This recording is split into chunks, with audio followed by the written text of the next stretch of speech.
এখন আমরা আছি সৌদি আরব জেদ্দা লোহিত সাগরে। এখানে আছে আমাদের কালিয়াকুর আফাজউদ্দিন মেমোরিয়াল স্কুল কলেজের প্রধান শিক্ষক হুমায়ুন স্যার আছেন, সহকারী শিক্ষক আমার ক্লাসমেট সহকারী প্রধান শিক্ষক জনাব নাজিমউদ্দিন সাহেব। এই যে আমাদের বড় ভাই আছে একটা, আমারটা দেয় তো।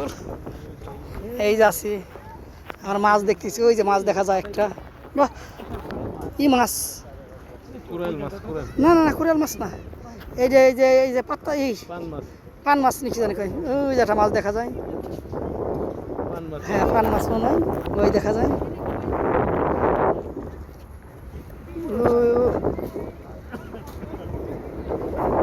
ওই তো দেখা যাইতেছে মাছ।